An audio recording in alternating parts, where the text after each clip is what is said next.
Hello, this video is going to be about how you can upload photos to Google Photos from your computers. So for this, you have to open Google Photos in your desktop. As you can see that I have already opened Google Photos in front of me.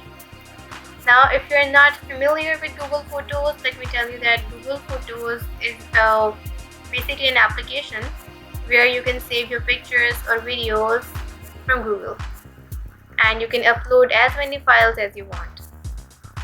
For this, you also have to log into your Gmail account. As you can see that I have already logged into my account here.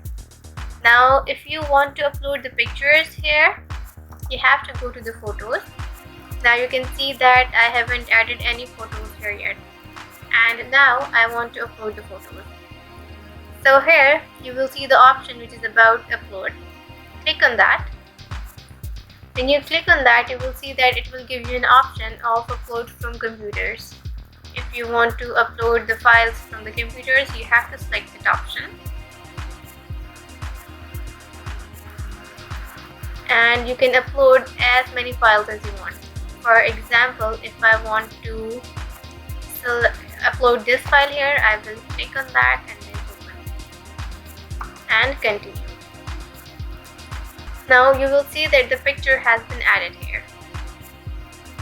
One other way to upload files into the Google Photos is that you can also drag and drop the picture you want. For example, if I want to add the picture here, this one, I will drag this picture down and I will upload it here. So that's how you can upload pictures and videos into the Google Photos. Thank you.